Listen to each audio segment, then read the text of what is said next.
One of the things we'll discuss in Parshas Bamidbar is the responsibilities of the Levim and the responsibilities of the Kohanim. When it tells us about the responsibilities of the Kohanim, the Torah says, "V'shamru es kuhunasam," that they have to safeguard their kohenship. What exactly does that mean? Rashi says it means that there are certain types of avodah service in the Mishkan and Beis Hamikdash that only Kohanim may do and nobody else. And he then says examples of these, 3 examples. The question is, why doesn't he just go with a simpler explanation? V'shamras kunasam, make sure that you as Kohanim don't wreck your kohenship by becoming impure or something along those lines. Also, the fact that Rashi gives 3 examples is very strange. Why dafka 3? And why give examples at all? Why doesn't he speak simply? Why does he put it in the order in which he does? First gives us the examples, and then he says, and also this would apply to any other avodah which was given to the Kohanim. That's a strange way of speaking. So we're going to discover that actually that's not really what's bothering Rashi. It's the fact that this pasuk about the role of the Kohanim is inserted in the middle of a conversation about the roles of the Levim, giving us the impression that perhaps there is some leeway over here, and perhaps some of these types of avodah could be done by non-Kohanim. We're also going to see dafka that the Torah uses the expression of tifkoid, which implies that this is a new instruction, and that will help us to get the picture of what exactly Rashi understands to be the pshat of this pasuk, and why these specific examples were used, because they're the specific examples Rashi is afraid we might have thought are open to other people besides the Kohanim doing. The take-home message is that it's important to have appropriate boundaries in Judaism, not only between the roles of different Jews in the community, but boundaries between us and the rest of the world. The pasuk says that Aaron and his sons you should instruct, and they should guard or safeguard their kohenship, and somebody who's a non-kohen who comes close to serve in the Mishkan or in the Beis Hamikdash could chas v'shalom die. Rashi, so Rashi takes out of that whole pasuk 3 words. V'shamres kuhnasam, he takes those 3 words, that they should safeguard their kohenship, and he explains that this is what appears to be 3 examples. Kabbalas domim, that they have to make sure that they're the ones who receive the blood after an animal is sacrificed. Uzrika, and they're the ones who sprinkle the blood on the mizbech. Vehaktora, and they're the ones who bring the carbon onto the mizbech. And then he continues with a broader statement, va'avodos hamasuros lekohanim, as well as all the other avodos that are specifically given to the kohanim. Hainu, so that implies Shadoshitas Rashi kunasam koi al avodos hakohanim. It's pretty clear that what Rashi is telling us is that the word kuhunasam over here means their responsibilities. And therefore, or pirish v'shamru es kunasam. So therefore, when the Torah says that they have to safeguard their kahuna, it means she'ein lehaniach lezor la'ases achas me'avodas halalu v'azar hakorev yumas. It's clearly telling us that they then have a responsibility not only to fulfill these different tasks in the Mishkan, but to ensure that nobody who is a non-kohen does it instead of them. Whereas the Even Ezra gives what appears to be a simpler explanation. V'shamres kunasam, make sure that you do not desecrate your status as a kohen. Hainu, like marrying somebody you can't or becoming impure, whatever. Hainu sheteichen atzivul yushishma hakohanim es atzmam kihunasam sheloi yifselu likihun al yidei tumah v'chulei. So the Even Ezra says that the pasuk is telling us they have to ensure that they're always in the status of kosher kohanim, and that they shouldn't do anything which would undermine their status. Now that seems to be actually the most simple way to explain this. V'tzorich lahavin, we need to understand.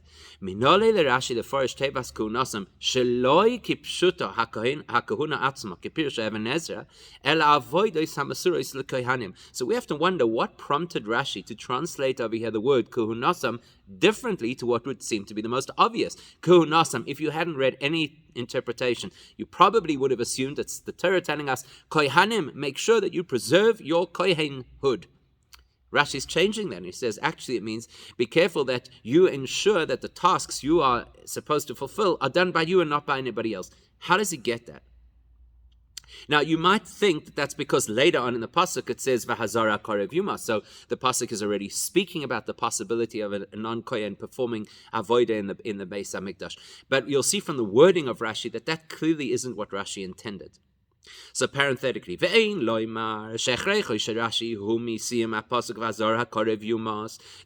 attempt to answer that the reason Rashi says kohunasa means their responsibilities, their roles, is because of the end of the pasuk that says a non-kohen who approaches to serve is going to die. Which obviously is speaking about a non-kohen attempting to do one of the tasks that belongs to the kohanim. Which would then say, if the end of the pasuk is speaking about the roles the kohanim play, then the beginning of the pasuk clearly is also talking about their roles, preserve their roles for themselves. Because if that is what Rashi intended,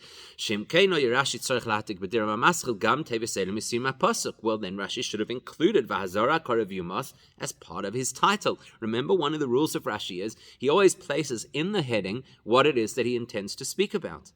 At the very least, he should have at least put an etc.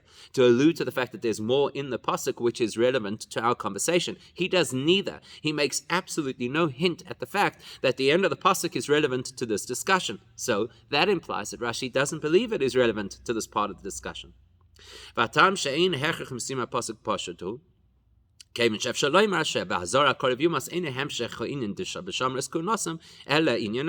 truth is that at face value, according to Pshat, there is no reason to link the beginning and the end of the pasuk. They could very well be two different instructions. Instruction to Kohanim, V'shamru, you need to preserve your Kohenhood, whatever that means.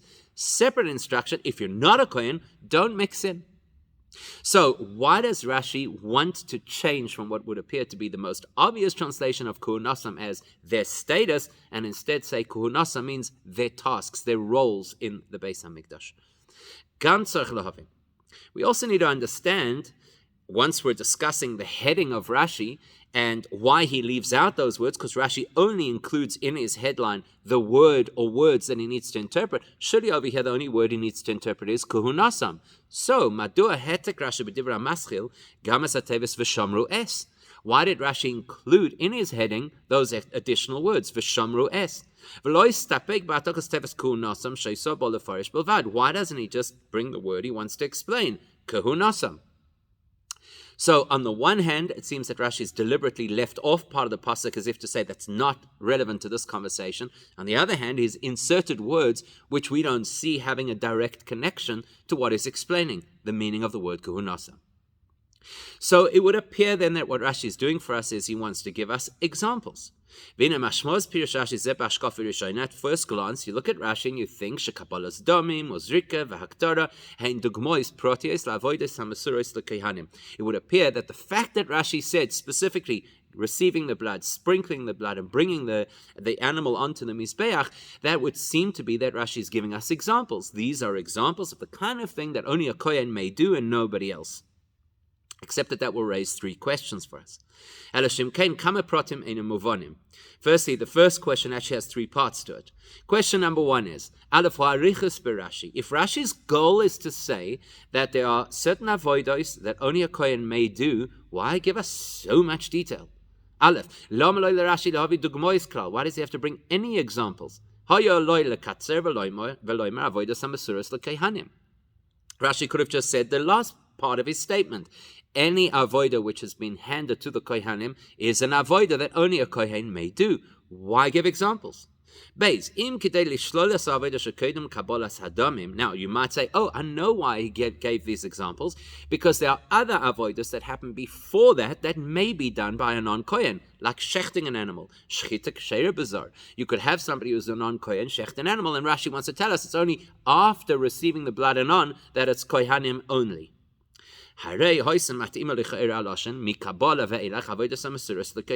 Rashi should have used an expression that he used way back in Chumash Vayikra, where he used the expression from when the blood is received and onwards is the responsibility of the kohanim. That still does not explain to us why he had to give individual examples. And Gimel, and if for whatever reason it is, Rashi felt that we had to have examples, why three? Give us one example, and we'll understand. Say Kabbalah Saddam, and then we'll understand that from there on, it's been handed over to the Kohanim. So our first big question is, why does Rashi include so much detail in something that ostensibly should have been quite straightforward? Question number 2. The way he puts this all together seems backwards.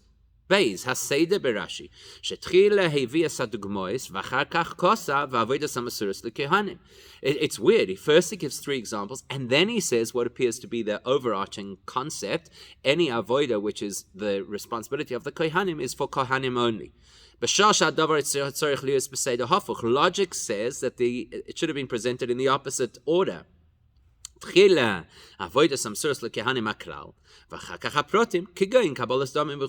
Surely first you present the general message, any avodah which belongs to the kohanim, only kohanim may do, and then you add afterwards the details. For example, this avodah, that avodah, the next avodah. And thirdly, the gimel ve'ikar, probably the biggest question in the wording of Rashi is, everybody agrees that receiving the blood, sprinkling the blood, bringing the animal on the mizbech, those are avodos that had been handed to the kohanim. So then why say, and avodos given to the kohanim? It should have said, the language should have been, as well as any other avodah that had been given to the kohanim. So the wording of Rashi is very unusual.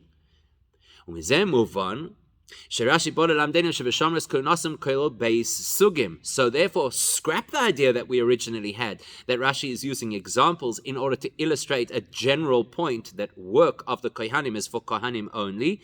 Instead, Rashi is highlighting that there are 2 categories of work that we're discussing over here. Aleph, category 1 is Kabbalas Domi Muzrika ve'Aktar Avodah she'einon mesuros lekohanim.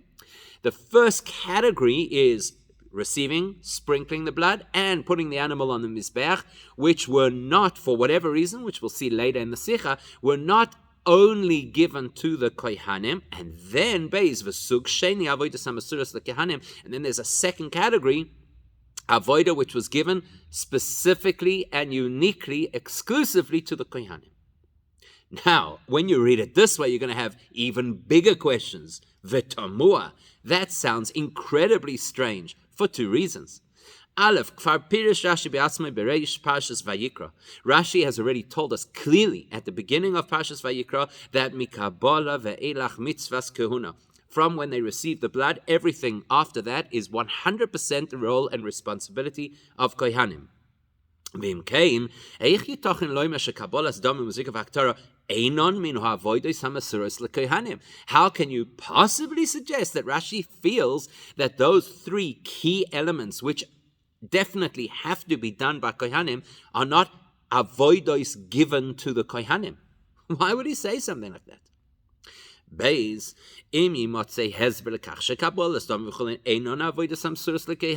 let's say for whatever reason we can actually argue that those 3 specific roles are not unique to kohanim,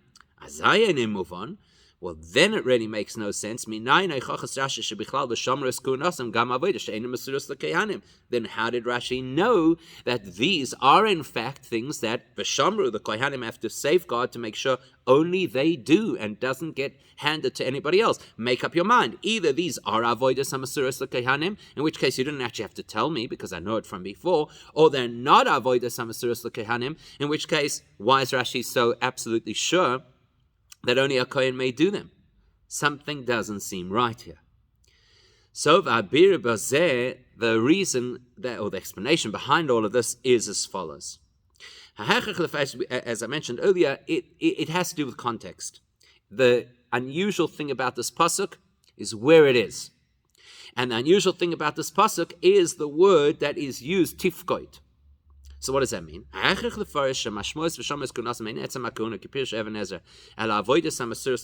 Let's start first. How Rashi knows that he's not satisfied with the Even Ezra's approach. To say Kohanim just means generically they need to preserve their status as Kohanim, but rather it means specifically there is something that they have to do only as Kohanim and make sure nobody else does. Where does Rashi get that from? Because B'Pasuk Zeh Bo'akos of Lahiris al Tafkid U'minoi Chodosh De'aron Avonov. So Rashi says, because pay attention to what the Pasuk is saying over here. The Pasuk is saying that the Kohanim, Aaron and his sons, are about to be instructed with some new responsibility. Go back to the beginning of this pasuk and have a look at how Rashi explains the word tifkoid in this pasuk. He says it is an appointment, that Aaron and his sons are being appointed to a particular position. If all you're going to say, like the Evan Ezra suggests, is that Hashem is telling Moshe to warn the Kohanim not to desecrate their own kehuna, that's not new. We know that already. And that there's no new role that they have to undertake here. We already know that a kohen has to make sure that he remains a kohen, doesn't become tomei, doesn't get a mum, doesn't marry out. All of that information was provided already in Parshas Emor. So tifkoid is a key word over here, because tifkoid tells us that at this moment some new information, some new layer of responsibility is shared with the kohanim. We need to know what it is. So we can't just say, v'shomres kuhnasam, be sure that you don't undermine your kahuna. That's not good enough. We know that already. It's not tifkoid. Therefore,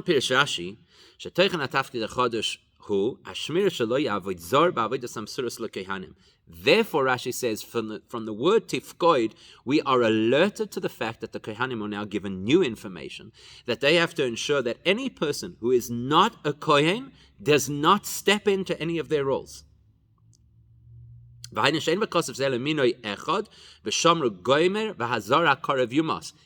words, the entire pasuk is one instruction. We thought there was a possibility that the pasuk is referring to two instructions. One to the Kohanim, to guard their kahuna, the other to a non-Kohen not to get involved. Turns out that the whole pasuk is one continuum.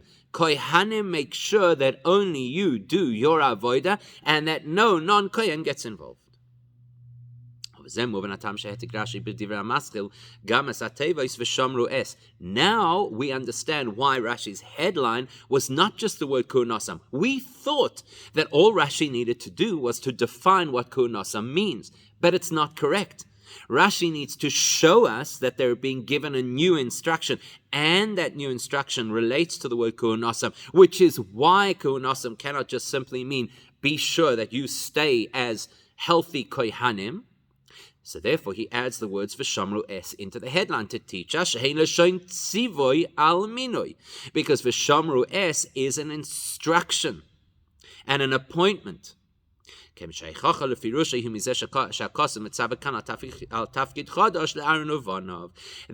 Rashi includes those words v'shamru es is because that is his entire shitta approach to this particular pasuk. There's a new instruction. What's the instruction? V'shamru es kuhunasam. Don't just be sure, like we already know from Emor, that you don't become tomei or a cholol or whatever. This is v'shamru. You now actually have to actively do something about your service to make sure nobody else steps in. Now, what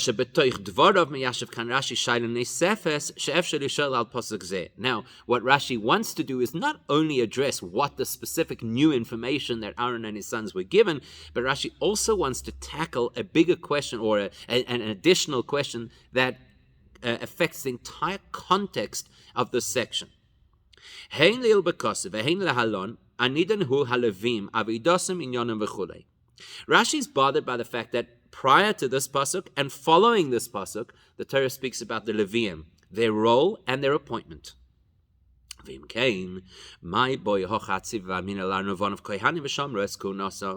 Rashi says we have to then address the question, why are we now discussing the role of a Kohen in the middle of a conversation about the roles of Leviim? Because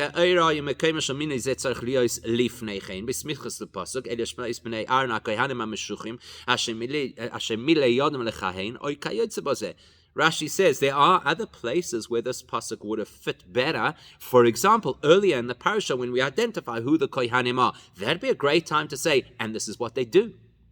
So Rashi says we also have to consider why the Torah deliberately stuck this instruction, that the Kohanim have to make sure they fulfill their avodah and no non-Kohen does their avodah, dafka in the middle of a conversation about Leviim. What's the Torah telling us over here? What's it telling us? מזה מובן שמן הלימוד לעיל אוידס אבוידס הלווים היה מקום להסיק שזר מותר בעבוידס מסוימות במשכן ובמקדש. The thing that the Torah wants us to know is, oh, I see the Levim also have a role to play in the Mishkan of the Beis HaMikdash. Maybe they can do some of the avodos that we thought were exclusively for Kohanim. Now that we're seeing the Levim have a role, we might have thought to expand their role. So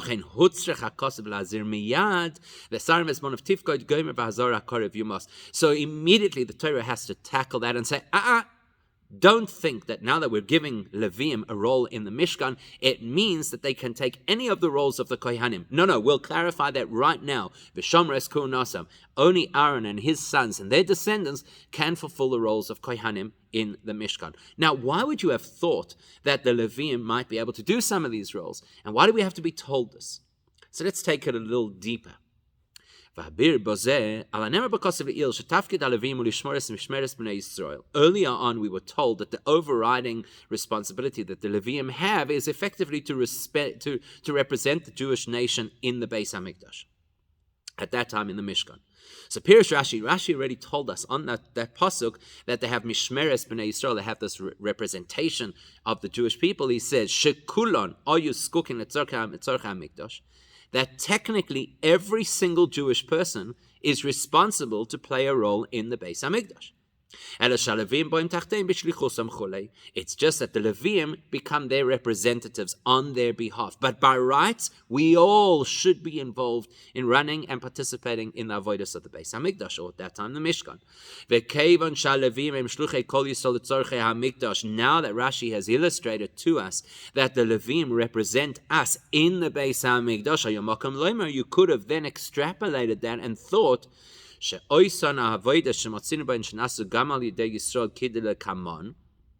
if there is any kind of avodah that non-Kohanim, or for that matter non-Leviim, ever performed with regards to karbanos, we'll clarify just in a moment or two what that is, then mutaros, then perhaps now it is possible, or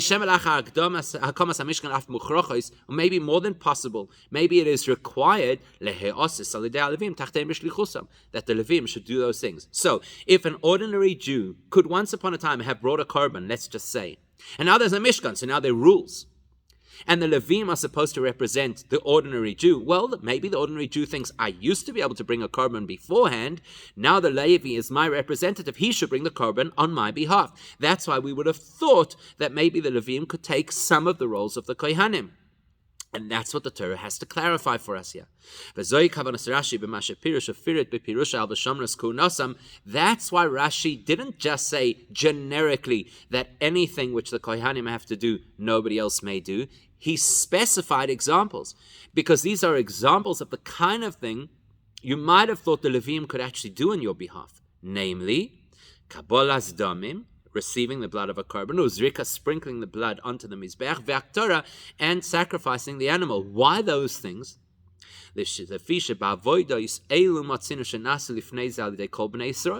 Because those are three areas of korban offerings that ordinary Jews had done previously themselves. And so in their minds, they think, I used to be able to do it. The Levi is my representative. Maybe he should do it on my behalf now.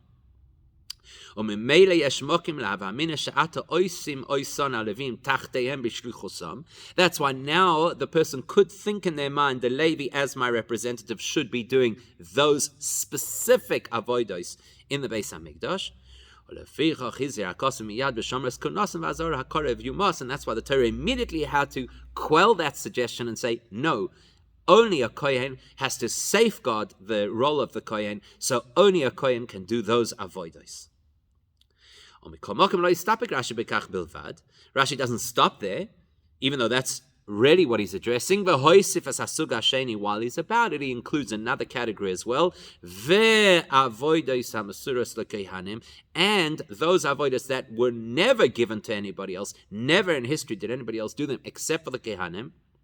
Dahainu, avodah shem lechatchila nimsu lekohanim. Those avodas that right from the get-go, when they were first introduced, they were introduced as the responsibility of the Kohanim, and therefore so therefore it would never enter your mind that a Levi, and certainly a non-Levi, should ever do those avodos. Still, because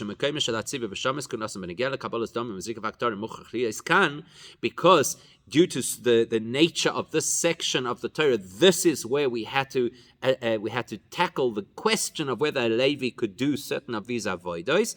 Move on. It's natural that once we're talking about the fact that Kohanim have to be the ones to fulfill their role, and they may not delegate to a non-Kohen, so it makes sense that we should be talking then about every avodah that they have. And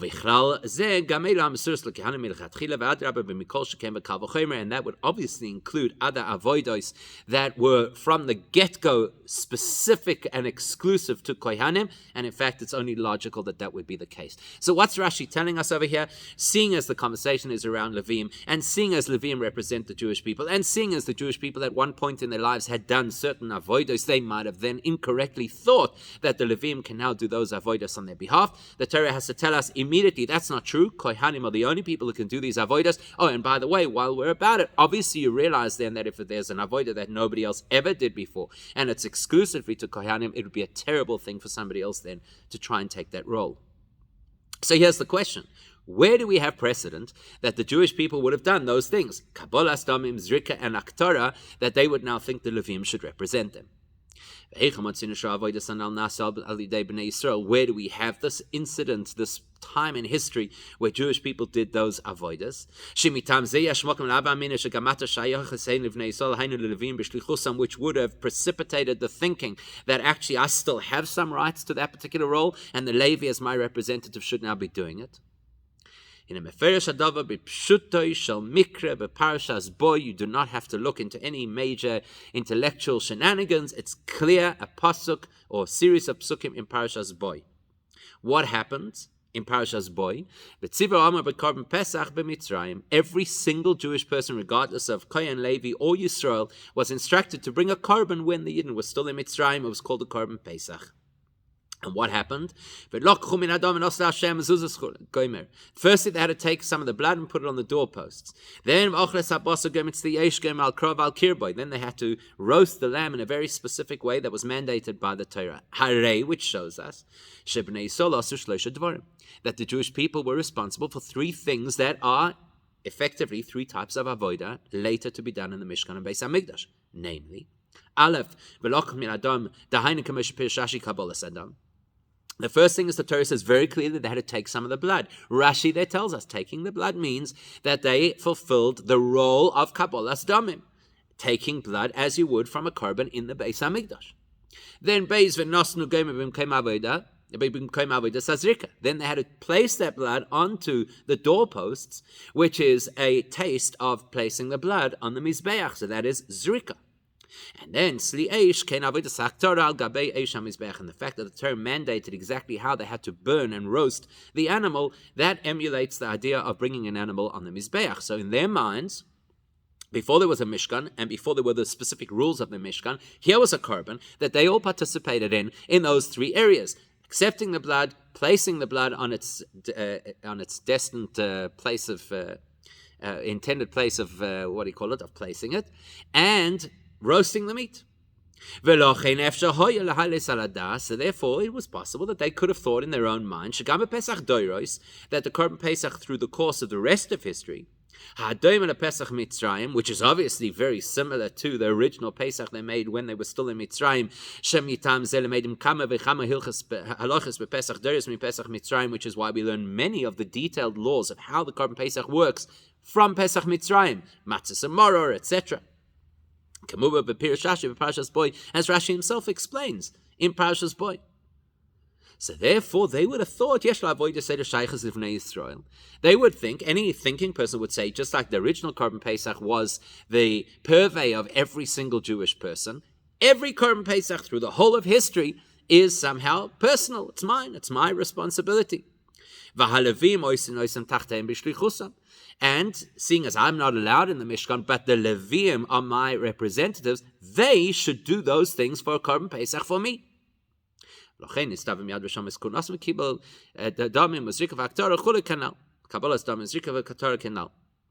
Therefore, the Torah immediately has to say, don't even think that. Don't even go there. It's a great logical basis, but it isn't the halacha. The halacha is Kohanim are the only people who can serve in the Beis HaMikdash. That's it. Even those avodas that you once upon a time had a very personal connection to, things have changed. We now have a Mishkan, we now have a Beis HaMikdash, we have different rules. Don't ask. Don't ask.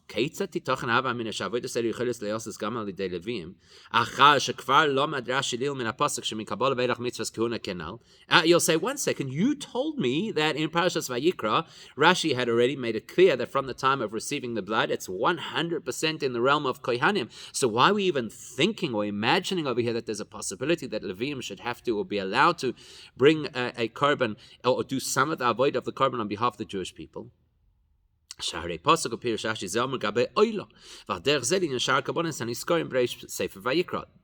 you would say, well, that's talking about a korban oila, or maybe even a chatas and asham, which are spoken about over there in the beginning of Vayikra. But we don't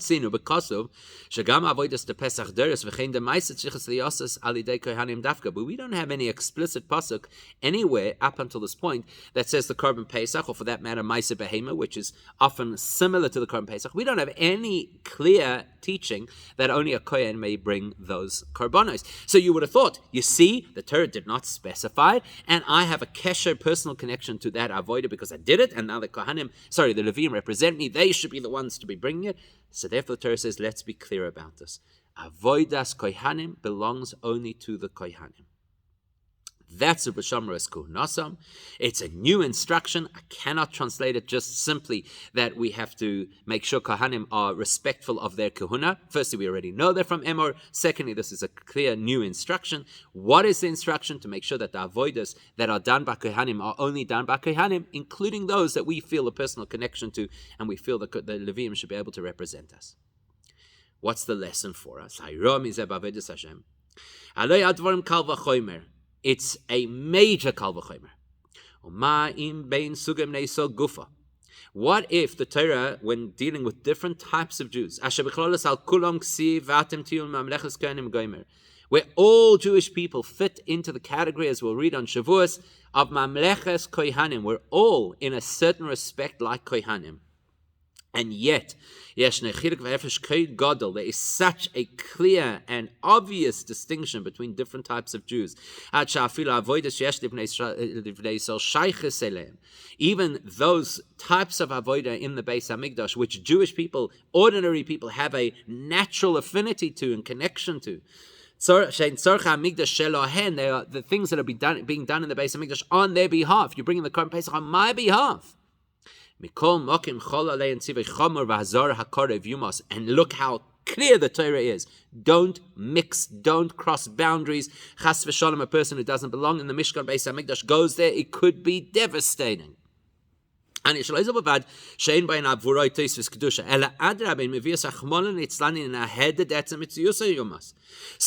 person who thinks, I want to be in the Beis HaMikdash, it's going to add Kedusha to my life. And what do we get told? Not only will it not add Kedusha to your life, Chas v'shalom, it could destroy everything. So if the Torah is so clear about the distinctions between Kohen, Levi, Yisrael,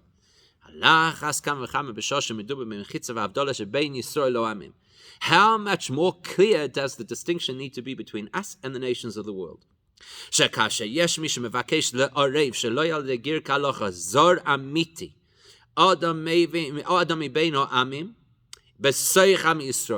That if somebody should chas v'shalom try and mix in an individual into the Jewish community, somebody who is a real stranger, who hasn't undergone a proper giur, realizing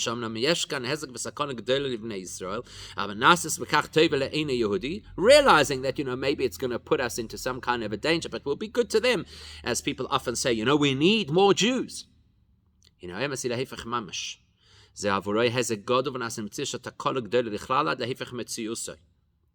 So what happens is you think that you're doing the person a favor by inviting him into the Jewish community. If you don't have that clarity, you don't have that boundary, you start to fudge what is considered giur, the direct result is not only harm to those around the person, but the most grievous harm to the person himself.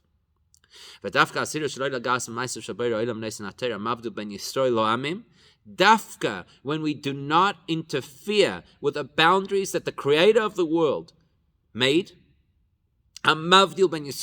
that there's a distinction between us and other nations, only when we respect Hashem's boundaries, then only that can bring real peace and real goodness to every single human being. But trying to blur the lines between genuine Judaism and some kind of a quick fix conversion or inclusion of people who are not part of the community is not good for anybody. It's a very powerful lesson, obviously.